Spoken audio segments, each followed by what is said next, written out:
ओम साईं राम श्रोताओं, साईं कथाएं में आपका स्वागत है। आपका दिन मंगलमय हो।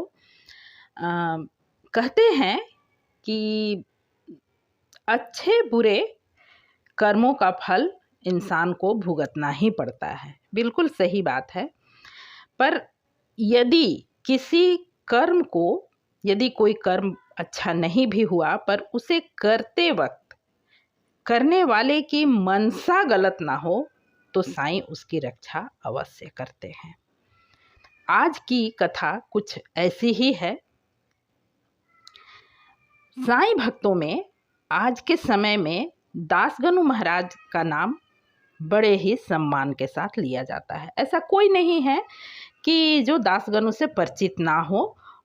और बिल्कुल दासगनु एक महान साईं भक्त के होने के साथ साथ बहुत अच्छे कवि साहित्यकार भी थे। उन्होंने कवि तो अच्छे थे ही, उन्होंने ही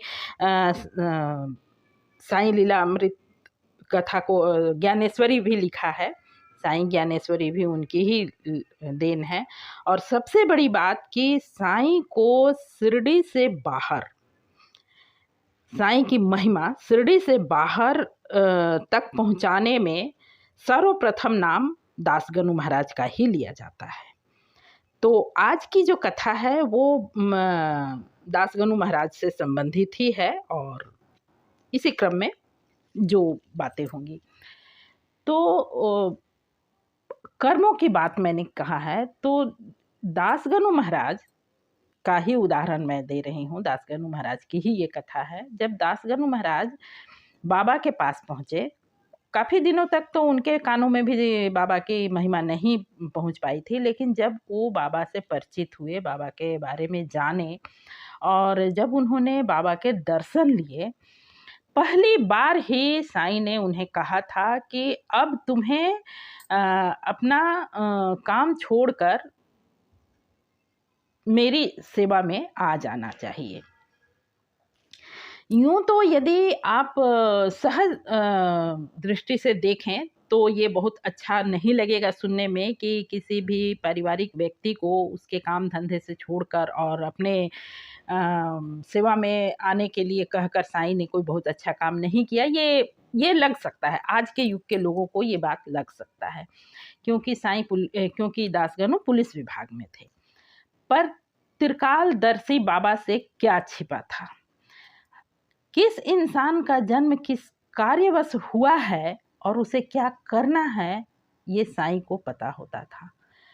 और हर इंसान का जन्म नॉर्मल तरीके से नौकरी करना और परिवार पालना और अपनी उम्र को खपा देने के लिए नहीं होता। कुछ लोग होते हैं जो विशिष्ट होते हैं। दासगनु उनमें से एक थे। तो दासगनु ने भी बाबा की इस बात को सुना, पर वो उस पर बहुत अधिक ध्यान नहीं दे पाए और उसे उन्होंने स्वीकार नहीं किया। एक तरह से यही कहना होगा कि स्वीकार नहीं किया, क्योंकि बिल्कुल सहज बात है कि कोई भी व्यक्ति हो, वो जहाँ भी जिस कार्य में भी रत है तो वो उसकी ऊंचाई चाहता ही है। दासगनु भी चाहते थे कि उनकी पदोन्नति हो, वो अपने जिस जॉब में है उसमें ही आगे बढ़ें। तो और उन्हें कुछ वैसा संभवतः दिख भी रहा होगा। मेहनती इंसान थे, अच्छे काम में थे, तो उन्हें दिख रहा होगा। तो उन्होंने नौकरी छोड़ना स्वीकार नहीं किया और बाबा के दर्शन के बाद वो अपने आवास पर लौट आए और अपने जॉब पर बने रहे।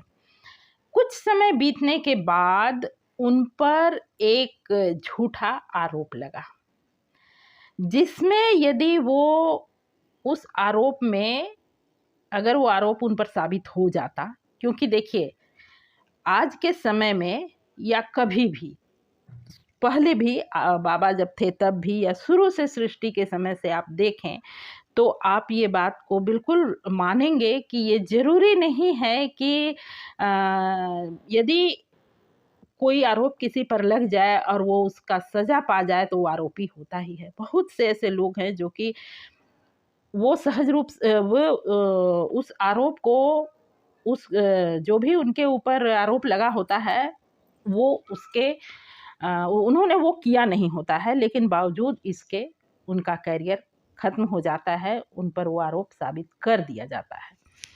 तो यही बात थी कि उनके ऊपर भी एक आरोप लगा, पर चूंकि दासगनु बाबा के बात को नहीं मानकर, कर्म की बात मैं कर रही हूँ, बाबा के कथन का महत्व ना समझकर, बाबा की आज्ञा को अस्वीकार कर एक गलत कर्म किया तो था उन्होंने, पर उनकी मनसा गलत नहीं थी। वो अपने कार्यस्थल पर अगर उन्नति चाहते थे तो ये चाहना गुनाह नहीं है, और उन्होंने कोई अहंकारवश बाबा की अवज्ञा नहीं की थी।